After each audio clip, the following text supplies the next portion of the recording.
গল্প মেঘ মল্লারের অবগুণ্ঠনে। লেখনীতে সুমাইয়া তুলি। পর্ব ৭। টিভিতে চলতে থাকা ভিডিও দেখে স্তম্ভিত হয়ে গেছে উপস্থিত প্রত্যেকে, এমনকি সাবিহাও। সে জানত লামিয়া খারাপ, কিন্তু তা যে এতটা তা সে কল্পনা করেনি। এখন মনে হচ্ছে এই লামিয়ার সাথে বিয়ে দিয়ে বেচারা রিকশাওয়ালার জীবন নষ্ট করার কোন মানে ছিল না। টিভির ভলিউম বেশি দেওয়া থাকায় মৃদু অশ্লীল শব্দে ছেয়ে গেছে চারপাশ। লায়লা শিকদার এতটাই অবাক হয়েছে যে নিজের জ্ঞান হারাতে সময় লাগল না তার। বাড়ির ৩ গিন্নি তা দেখে হুলস্থুল কাণ্ড বাঁধিয়ে দিলেন। ধরাধরি করে লায়লা শিকদারকে সোফায় শোয়ানো হলো। পরিবারের মিটিং হলে সাভেন্টরা কখনোই আশেপাশে থাকে না, তাই ছোট গিন্নি মিসেস কোনাকেই ছুটতে হলো কিচেনে পানি আনতে। আয়রা রহমান আর রা বেগম লায়লা শিকদারের হাত পা মালিশ করে দিচ্ছেন। এর মাঝেই রা বেগম বিরক্তি নিয়ে বললেন, সাবিহা, বন্ধ কর ওটা। সাবিহাও এগিয়ে গেল টিভির দিকে, কিন্তু বন্ধ করার আগেই বাড়িতে ঢুকল লাবিব। হাতে আর মাথায় তার ব্যান্ডেজ করা।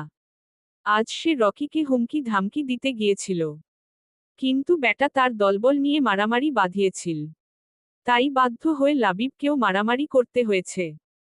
বাড়িতে ঢুকে নিজের মাকে অজ্ঞান অবস্থায় দেখে দরজার সামনে দাঁড়িয়ে 2 হাত দিয়ে কান চেপে চেঁচিয়ে উঠল, না, এটা হতে পারে না।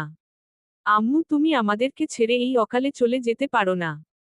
লাবিব মূলত লায়লা শিকদারের ঘন ঘন অজ্ঞান হওয়ার জন্যই মজা করে কথাটা বলেছে। কিন্তু এই উক্তিতে নারাজ হলেন আয়রা রহমান। বিরক্তি নিয়ে বললেন, এইসব কি ধরনের কথা লাবিব? মা হয় উনি তোমার? সাবিহা বলে উঠল, আরে ফুপি, তো মারা যায়নি ভাইয়া, শুধু জ্ঞান হারিয়েছে। এর মাঝে সেখানে পানি নিয়ে উপস্থিত হলেন মিসেস কণা। মেয়ের মুখে এমন কথা শুনে তাকে ধমক দিয়ে বললেন, এসব কি বলছো সাবিহা? সরি আম্মু। সবই তো বুঝলাম, কিন্তু আম্মু জ্ঞান হারালো কেন? 1 মিনিট, এই আজীব শব্দ আসছে কোথায় থেকে? আর কিছু বলার আগেই টিভিতে চলা ভিডিও এক পলক দেখেই চোখ সরিয়ে নিল লাবিব। মৃদু শব্দে বলল, ছি ছি, এসব নাউজুবিল্লাহ মার্কা জিনিস কে দেখছে? এই দাঁড়া। কথাটা বলে আবার চাইল টিভির দিকে। সাবিহা ততক্ষণে তাড়াহুড়ো করে টিভির রিমোট হাতে নিয়ে অফ করে দিয়েছে, কিন্তু তার আগেই লাবিব যা দেখার দেখে নিয়েছে। এতক্ষণ ফাজলামো করলেও মুহূর্তেই মুখের রং বদলে গেল তার। ফর্সা মুখশ্রী ধারণ করল লালিমা। তার সামনে এই মুহূর্তে লামিয়া থাকলে যে তার কি হতো? এত সব কিছুর মাঝেও আভিশা চুপচাপ বসে ফোনে কিছু একটা করছে। আয়রা রহমান তার উপর রেগে বললেন, এসব দেখানোর কি খুব প্রয়োজন ছিল? সবার সম্পর্কের মাঝে ফাটল না ধরালে কি তোমার চলে না? আভিশা বুঝতে পারল তার মা তাকেই উদ্দেশ্য করে এই কথাটা বলেছে, তাই জবাবে বলল, আমার যদি দেখানো হতো তাহলে অনেক আগেই দেখিয়ে দিতে পারতাম। উনি আমার নামে মিথ্যে বলছিলেন, তাই দেখেছি। আর সম্পর্কে বন্ধন যদি দৃঢ় হয় তাহলে সহজে তা ভাঙ্গে না। সবাই তো আর আপনার মতো না। একদম মুখে মুখে তর্ক করবে না। মায়ের কথাই মুচকি হাসল আভিশা। এদিকে ততক্ষণে লায়লা শিকদারের জ্ঞান ফিরেছে। তিনি উঠে বসেছেন। আভিশা তা দেখে বলল, কি বলুন তো, ভুলটা আমারই। এই মুখে মুখে তর্কটা আমার 7 বছর আগে করা উচিত ছিল। তাহলে আপনারা আমাকে সেদিন দোষী সাব্যস্ত করতে পারতেন না। আপনি কি যেন বলেছিলেন সেদিন মিসেস চৌধুরী, মনে আছে? আমি নাকি চরিত্রহীন, একটা ছেলের সাথে রাতবিরেতে পালিয়েছিলাম। কিন্তু আসল কাহিনী কি জানেন? সেই ছেলেটা আপনার আদুরে মেয়ের বয়ফ্রেন্ড ছিল। আর আপনার গুণধর মেয়েই সেদিন আমাকে জোর করে নিয়ে গিয়েছিল তার সাথে, এবং ওই ছেলেদের হাতে ফেলে চলে এসেছিল। আবার বাড়িতে এসেও আমার নামে মিথ্যে বলেছে। আর সেটা শুনে আমার গর্ভধারিণী মা আমায় দূরে ঠেলে দিয়েছে। আর অন্যরা করেছে তিরস্কার। একদম ফিল্মের কাহিনীর মতো সবটা হয়েছিল, তাই না? সবটা শুনে সবাই ভীষণ অবাক হয়ে গেল। তারা ঘুণাক্ষরেও বুঝতে পারেননি যে সেদিন আভিশার সাথে এমন কিছু হয়েছিল, আর না তাকে জিজ্ঞেস করেছিল। আয়রা রহমান বুঝতে পারলেন না তার এই মুহূর্তে কি বলা উচিত। তিনি কি সত্যিই এত বড় ভুল করেছিলেন? স্বামী শোকে কি তিনি এতটাই অন্ধ হয়ে গিয়েছিলেন যে তার সন্তানের কষ্টও তার চোখে পড়েনি?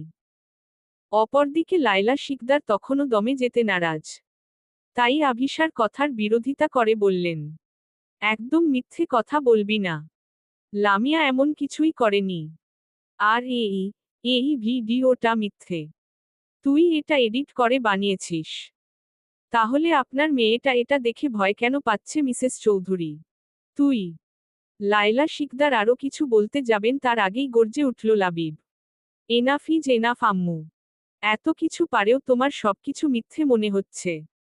এখনো তুমি ওই মেয়ের হয়ে সাফাই গাইছ। আজ থেকে ভুলে যাও তোমার কোন মেয়ে ছিল। আই রিপিট, ভুলে যাও। আর এই দুশ্চরিত্রা মেয়েকে যেন আমি এই বাড়ি বা আমাদের বাড়ি কোথায় না দেখি। তাহলে ওকে আমি নিজের হাতে খুন করব। আর কোন কথা বলবো না। লাবিব বাড়ি থেকে বের হয়ে গেল। হাসি খুশি মানুষগুলোকে হঠাৎ রেগে গেলে ভয়ঙ্কর লাগে। সেই রকম লাবিবকেও আজ ভয়ঙ্কর লাগছে। আভিশাও চলে গেল তার নিজের কক্ষে। শুধু পেছনে ফেলে গেল বিস্মিত হওয়ার কিছু মানুষদেরকে। এখানে থাকলে হয়তো তারা তাকে সহানুভূতি দেখানো চেষ্টা করত, যা সে চায় না। আজ আমি বলেন বাধ্য হচ্ছি লায়লা, তুমি তোমার মেয়েটাকে মানুষ করতে পারোনি। নিজের কথা শেষ করে রা বেগমও স্থান ত্যাগ করলেন। লায়লা শিকদার রাগী চোখে তার যাওয়ার পানে তাকিয়ে নিজেও চলে গেলেন। যদিও আজ রাত তিনি এ বাড়িতে থাকার উদ্দেশ্যেই এসেছিলেন, কিন্তু তা আর হলো কই। ধীরে ধীরে ফাঁকা হলো পুরো জায়গা। শুধু নিষ্প্রাণ হয়ে বসে থাকলেন আয়রা রহমান। কিন্তু এখন বসে থেকেই বাকি লাভ? এখন যে বড্ড দেরি হয়ে গেছে। ভোরের আলো ফোটার সাথে সাথে বিকট আওয়াজ তুলে কম্বোডিয়ার আকাশ চিরে কয়েকটা হেলিকপ্টার নেমে এলো ঘন সবুজ ঘাসের মাঠে। সেখান থেকে নেমে এলো আরিজ। পরনে তার কালো টার্টলনেক শার্টের ওপর ফিট করা ওয়েস্টকোট, সাথে মানানসই কালো প্যান্ট। তার উপর হাঁটুর নিচ ছুঁই ছুঁই লম্বা ওভারকোট। লম্বা, সোজা ও সিল্কি চুলগুলো ব্যাকব্রাশ করে আঁচড়ানো। হাতে ঝলমল করছে রোলেক্সের কালো ঘড়ি। আজ যেন তার সাজপোশাকই বলে দিচ্ছে সে একজন মাফিয়া। সামনেই 10-15টা অফরোড জিপ দাঁড়িয়ে আছে। আর প্রত্যেকটা জিপের সামনেই দাঁড়িয়ে আছে অস্ত্রধারী কালো পোশাক পরা গার্ড। আজ আরিজের সাথে হায়ানো আছে। সেও আজ কালোই জড়িয়েছে নিজের গায়ে। তারা এগিয়ে গেল একটা জিপের দিকে। গার্ড দরজা খুলে দিতেই বসে পড়ল তাতে। তারপর জঙ্গলের মধ্যে ঝড় তুলে এগিয়ে গেল গাড়িবহর। কিছুটা পথ যেতেই দেখা মিলল সেই কাঙ্ক্ষিত লোকাল গ্যাংদের আস্তানার। যদিও এখন তাদের হাবভাব আর আগের মতো নেই। অস্ত্র পেয়ে তারা এলাকাবাসীদের আরও দ্বিগুণ জ্বালানো শুরু করেছে। আগের তুলনায় তাদের সাহস বেড়েছে শতগুণ। তাই তো আটকে দিল আরিজদের গাড়িবহর। আরিজ গাড়িতে বসেই তীক্ষ্ণ দৃষ্টিতে তাকালো ছেলেগুলো হাতে থাকা বন্দুকের পানে। এগুলো তাদেরই অস্ত্র। মূলত তাদের বিদেশের অস্ত্রের কারখানা থেকে সরাসরি এগুলো থাইল্যান্ডে যেত। যেখানে মাহমুদ চৌধুরীর এগুলো রিসিভ করে কেভিনের হাতে তুলে দেওয়ার কথা ছিল। কিন্তু মাঝপথে এইসব ঝামেলা হয়ে গেল। আরিজ চোখের ইশারায় গার্ডদের কিছু বলতেই তারা বেরিয়ে ছেলেদের বলল, where is your boss? We want to meet him. একজন ছেলে ইংরেজি জানে, তাই সে এগিয়ে এসে গার্ডটার কাঁধে হাত রেখে বলল, Whatever you need to say, tell us directly. No need to bother boss about it. What do you want, girls or weapons? We've got both. Ariz তখনও গাড়ির ভেতরে। এক সেকেন্ডের জন্যও তার মুখে অভিব্যক্তি পরিবর্তন হলো না। কিন্তু ছেলেটার কথাটা যে আরিজের পছন্দ হয়নি তা তার পাশে বসা হায়ান ঠিকই বুঝতে পারল। একটা নিঃশব্দ মুহূর্ত পরেই হঠাৎ জঙ্গলের নিস্তব্ধতা ভঙ্গ হলো গুলির শব্দে। ছেলেটার মাথা পেছনের দিক দিয়ে উড়ে গেল। রক্ত ছিটকে পড়ল পেছনের গাছের গায়ে। মাথার হাড়ের একটা টুকরো পড়ল তার পাশে দাঁড়ানো ছেলেটার মুখে, সে চিৎকারও করতে পারল না। গাড়ি থেকে নেমে এলো আরিজ। তার হাতের বন্দুক থেকে এখনো ধোঁয়া বের হচ্ছে। আরিজের ঠোঁটে হালকা এক টান, এটা হাসি না তাচ্ছিল্য সেটা বোঝা দেয়। হাতে তোলা বন্দুকের ভর ছেড়ে দিল এক হাতে। অপর হাত দিয়ে আস্তে করে ওভারকোটের কলারটা ঠিক করে নিল। তারপর ধীরে ধীরে এগোতে লাগলো সামনের দিকে। মাথাবিহীন ছেলেটার প্রাণহীন দেহের কাছে এসে বলল, ইউ ওয়ান্টেড টু টক, হা? মুহূর্তেই শুরু হলো গুলির বৃষ্টি। গ্যাংয়ের অনভিজ্ঞ ছেলেরা এলোপাতাড়ি গুলি ছুড়তে লাগলো, কিন্তু তাদের হাত অনবরত কাঁপছে। এদিকে আরিজের টিম একেবারে যন্ত্রের মতো এগোতে লাগলো। তাদের প্রতিটা গুলিই নিখুঁত নিশানায় লাগছে কপালে, বুকে, গলায়। রক্তের ছিটা ঘাসে, গাড়ির দরজায়। আর বাতাসে ভারী হয়ে যাচ্ছে বারুদের গন্ধে। আরিজ আর হায়ানো থেমে নেই। কিছুটা সময় পর চারদিক থেকে আগুনের ঝলকানি, ধোঁয়া, আর মরার গন্ধ ফেসে এলো। গোলাগুলির দরুন আস্তানার পাশের এক গুদামে আগুন ধরেছে। এমন সময় একজন গাছের আড়ালে লুকাতে গেল, কিন্তু হায়ান নিচ থেকে একটা ছুরি তুলে ছুঁড়ে মারল। ছুরিটা গিয়ে ঢুকল ছেলেটার গলার পেছনে, সে কেবল একবার কেঁপেই থেমে গেল। আরিজের মুখে এখনো কোনো আবেগ নেই। সে এগিয়ে গেল আস্তানার ভেতরে, ধোঁয়ার মধ্যে তার অবয়বটা দেখে মনে হচ্ছে যেন অন্ধকারের ভেতর থেকে হেঁটে আসা মৃত্যুর ছায়া। তার পেছনে গার্ডরা দেহ টেনে আনছে। মৃতদের স্তূপ জমচ্ছে একপাশে। রক্তে ভিজে গেছে পুরো এলাকা। পাখিরা চেঁচামেচি করে উড়ে যাচ্ছে। আকাশে, বাতাসে বারুদের সঙ্গে মিশে আছে লাশের গন্ধ। আরিজ থামল এক জায়গায়, পকেট থেকে একটা কালো সিগার বের করে ধরালো আগুনে। এক টান দিয়ে চারপাশে তাকিয়ে গম্ভীর কণ্ঠে বলল, now, bring me the boss's head. আজ আরিজের কণ্ঠে নেই কোন দয়ামা, যদি কিছু থেকে থাকে তা কেবল এক বরফ ঠান্ডা কণ্ঠের আদেশ। আজ যেন মৃত্যুরই আরেক নাম, আরিজ। সুখ দুঃখ, হাসি কান্না মিশিয়ে নিঃশব্দে পেরিয়ে গেছে 7টি দিন। সময় যেন এক নির্দয় স্রোত, কারো জন্য থেমে থাকেনি, নিজের গতিতে নিরবচ্ছিন্নভাবে বয়ে চলেছে। এই কয়দিনে আরিজের দেখা মেলেনি। সবাই বলছে সে নাকি কোনো বিজনেস ট্রিপে গেছে। কিন্তু আভিশা তো জানে, এটা সত্য নয়। এখন কোনো ট্রিপের কথাই নেই। তাহলে আরিজ কোথায় গেল? আরিজের পেছনে যেই স্পাই লোকটা ছিল, সেও যেন হাওয়ায় মিলিয়ে গেছে। শতবার চেষ্টা করেও আভিশা তার সাথে কোনোভাবেই যোগাযোগ করতে পারেনি। না ফোন, না ইমেইল, সবই বন্ধ। যেন এক অদৃশ্য দেয়ালের আড়ালে হারিয়ে গেছে সে। আরিজ আবার টের পেয়ে যায়নি তো। কিন্তু কিভাবে? আভিশার পেছনে আরিজের লোক আছে তা সে জানে। তবে তাদের চোখ ফাঁকি দিয়েই তো অতি সন্তর্পণে লোকটাকে পাঠিয়েছিল আরিজের পেছনে। তাহলে? অন্যদিকে, মাহমুদ চৌধুরীর পেছনে থাকা ছেলেটার চোখ অন্ধ করে দিয়েছেন তিনি নিজেই। কিন্তু ভাগ্য যেন পাল্টা প্রতিশোধ নিয়েছে।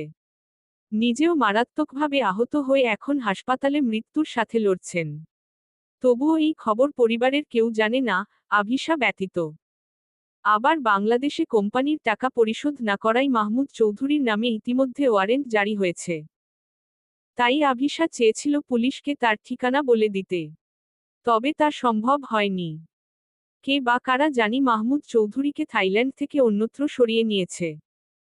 আরও আশ্চর্যের ব্যাপার হল, তার ড্রাগস ব্যবসার সাথে জড়িত মানুষগুলো একে একে অদৃশ্য হয়ে যাচ্ছে। কেউ নেই, কোনো খবরও নেই। সবকিছু যেন এক গোলকধাঁধা। আভিশা যখনই ভাবে এখন সব বুঝে ফেলেছে, তখনই নতুন কোনো রহস্য এসে সামনে দাঁড়ায়। যেন প্রতিবারই সবকিছু আরও বেশি জট পাকিয়ে যাচ্ছে। Ma'am, ma'am. অ্যারেনের ডাকে হুঁশ ফিরল আভিশার। সময়টা মধ্যাহ্ন। অফিসেই বসে আছে সে। আজ কাজে মন বসাতে পারছে না ঠিক মতো। হ্যাঁ রেন, বলো। আপনি কি কোন বিষয় নিয়ে টেন্স ম্যাম? না, ঠিক আছি, বল, কি বলতে চাইছিলে? অ্যারেন চিন্তিত ভঙ্গিতে বলল। ম্যাম, ডিলের ড্রেসগুলো রেডি, তবে মিস্টার ভলকভ বা তার অ্যাসিস্ট্যান্ট কারো সাথেই কন্ট্যাক্ট করা যাচ্ছে না। এই পর্যায়ে আভিশার কপালেও কয়েকটা ভাঁজ দেখা গেল। মানে কি ভাই, সবাই এমন ভ্যানিশ হচ্ছে কেন? রাগ যেন ঝড় হয়ে বয়ে যাচ্ছে ঘরের ভেতর। টেবিলের উপর রাখা কাচের ফুলদানি ছিটকে পড়ল দেয়ালে। এক ঝলক শব্দে ভেঙে চুরমার হয়ে গেল টুকরোগুলো। পরমুহূর্তে বাতাসে ভেসে উঠল গ্লাস ভাঙার কর্কশ আওয়াজ। ভিক্টরের বুক ওঠানামা করছে তীব্র রাগে, চোখে যেন তার আগুন জ্বলছে। ঘরের এক কোণে নিঃশব্দে দাঁড়িয়ে আছে দিমিত্রি। বেচারা নিঃশ্বাস পর্যন্ত নিতে ভয় পাচ্ছে। ভিক্টরের দিকে তাকিয়ে তার শরীর কাঁপছে আতঙ্কে। কিছুক্ষণ আগে সকালের নরম আলোটা তখনও পুরোপুরি জানালা দিয়ে ঢোকেনি। গভীর ঘুমে তলিয়ে থাকা ভিক্টর আচমকা ফোনের শব্দে চমকে উঠেছিল। তন্দ্রাচ্ছন্ন কণ্ঠে ফোন ধরতেই কানে এলো দুঃসংবাদ। তার 3টি কোম্পানিতে ভয়াবহ আগুন লেগে গেছে, অলরেডি সবকিছু পুড়ে ছাই। খবরটা শোনার পর যেন মুহূর্তেই বদলে গেল তার মুখের রং। চোখের কোণা থেকে ঘুম উধাও হয়ে জায়গা নিল অগ্নিসদৃশ রাগ। শিরা উপশিরায় দপদপ করছে ক্রোধ। তারপর আর নিজেকে সামলাতে পারেনি সে। এক ঝটকায় চেয়ার উল্টে দিল, টেবিলের কাগজগুলো ছুঁড়ে ফেলে দিল মেঝেতে। বই, গ্লাস, ঘড়ি, যা সামনে পড়ছে, সব কিছুর উপর নিজের রাগ ঝাড়ছে। আর একই কথা বলছে, ছাড়বো না, ছাড়বো না তোকে আরিজ। সব শেষ করে দেব, সব। দিমিত্রি ভিক্টরের এমন অবস্থা দেখে মনে মনে বলে উঠল, শুরুটা তো আপনিই করেছিলেন, বসো। ওই ম্যাক্সকে মেরেছে তার জন্য আরিজ শিকদারের কোম্পানি জ্বালিয়ে দিতে কে বলেছিল? না না, ভুল বললাম, ম্যাক্স তো অজুহাত মাত্র। আপনি তো মুখিয়ে থাকেন আরিজ স্যারের পেছনে লাগতে। এখন বুঝুন। যদিও কথাগুলো ভিক্টরের সামনে বলার সৎসাহস রাখে না দিমিত্রি। আগে আরিজ আর ভিক্টরের সম্পর্ক এমন সাপেনেউলে ছিল না। তাদের সম্পর্ক ছিল বন্ধুসুলভ। কিন্তু একদিন ম্যাক্সের কিছু মাল আরিজ পুলিশের হাতে ধরিয়ে দিয়েছিল। আর তারপর থেকেই শত্রুতার সূত্রপাত হয়। কিন্তু দিমিত্রি ভেবে পায় না আরিজ স্যার এমন একটা কাজ কেন করল। স্যার, ম্যাডাম আপনার ব্যাপারে খোঁজ চালাচ্ছেন। বর্তমানে আরিজ তার জঙ্গলে ঘেরা প্রাসাদে অবস্থান করছে। তার সাথে হায়ান আর রুশানও আছে। দিনের বেলাতেও রাতের নিস্তব্ধতা ঘিরে রেখেছে পুরো জায়গাটাকে। গতরাতে তারা বাংলাদেশে ফিরে এসেছে। তার আগে রাশিয়ার গোডাউনটা থেকে ঘুরে এসেছিল। রুশানের কথায় আরিজের মুখে ফুটে উঠল একরাশ ক্লান্ত হতাশা। গভীর নিঃশ্বাস ফেলে বলল, কি বলো তো রুশো, আগে ভেবেছিলাম তোমার ম্যাডামের বানানো বিক্রিয়ায় আমরা কেবল দর্শকায়ন। কিন্তু এখন তো দেখছি, ম্যাডাম আমাদেরকেই মূল উপাদান বানিয়ে ফেলেছেন। রুশান কিছু না বুঝে অবাক মুখে বলল, অ্যা। আরিজ ভ্রু কুঁচকে তাকিয়ে রইল তার দিকে। অ্যা না হ্যাঁ? তাদের কথার মাঝেই হো হো করে হেসে ফেলল হায়ান। হাসির শব্দ ঘরের দেয়ালে প্রতিধ্বনিত হল। আরিজের গম্ভীর চোখের এক ঝলকেই থেমে গেল সেই হাসি। হায়ান বহু কষ্টে নিজের ঠোঁট চেপে রেখে বলল, সরি ভাই, কিন্তু কি করব বল?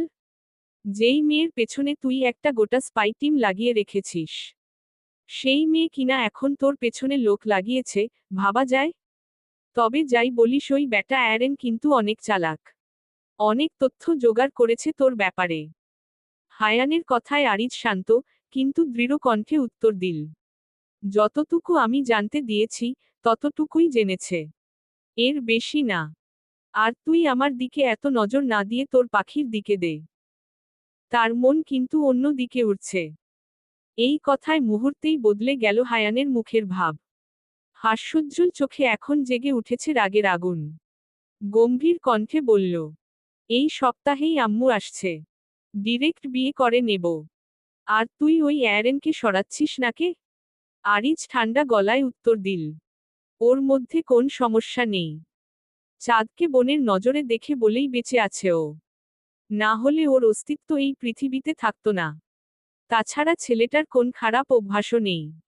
আমার বোনের জন্য পাত্র হিসেবে মন্দ না, কি বলিস? শেষের কথাটা স্পষ্টতই খোঁচা মেরে বলল আরিজ। হায়ানের ফর্সা মুখ মুহূর্তেই লাল হয়ে উঠল। কিটমিট করে বলে উঠল, আমার বোনের জন্য পাত্র হিসেবে ভিক্টরও অনেক ভালো। দেব নাকি বিয়ে?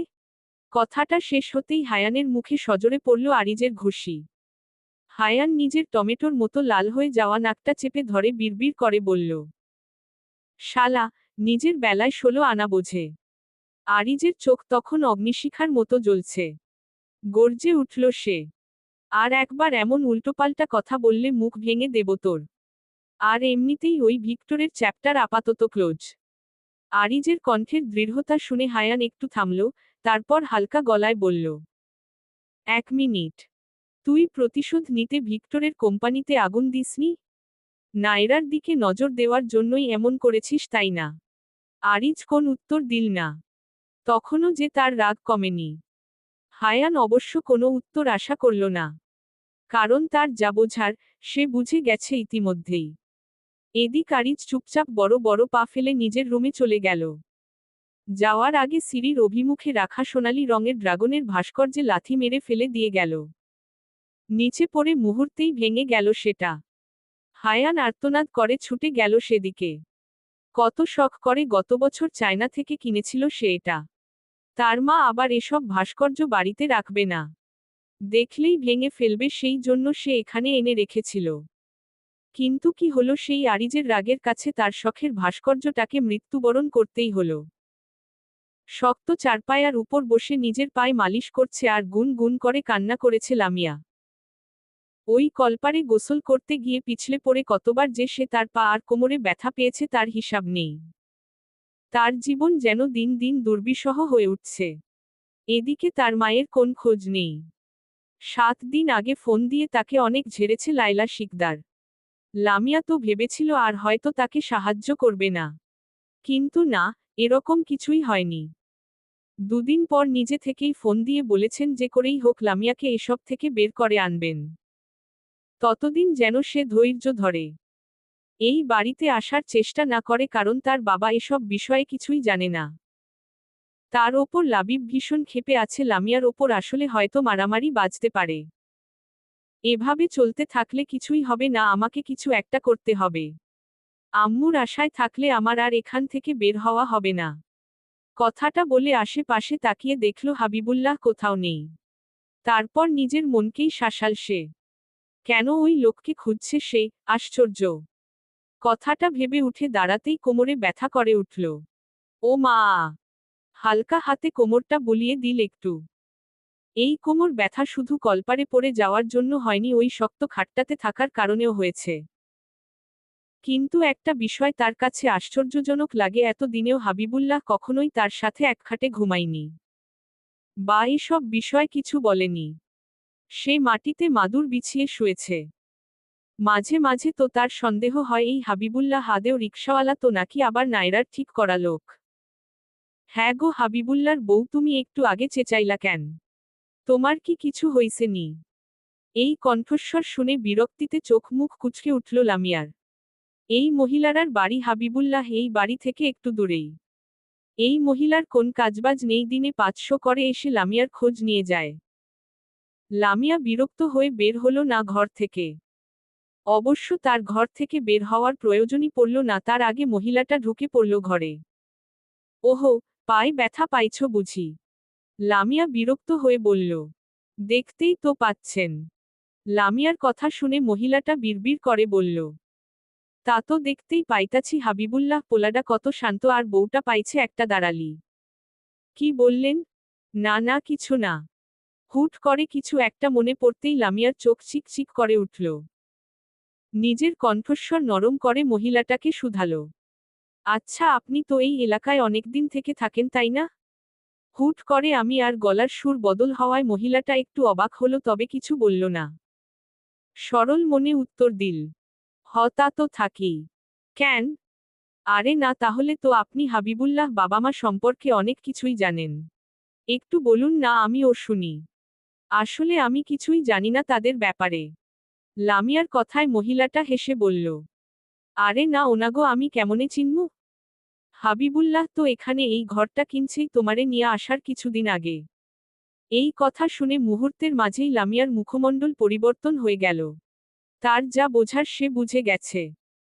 দাঁত কিটমিট করে নিজের রাগ সংবরণ করতে চাইল, কিন্তু ব্যর্থ হলো তাতে।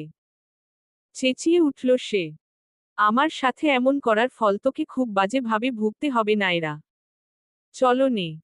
গল্পটা কেমন লাগলো জানাবেন ও সাবস্ক্রাইব করতে ভুলবেন না প্লিজ।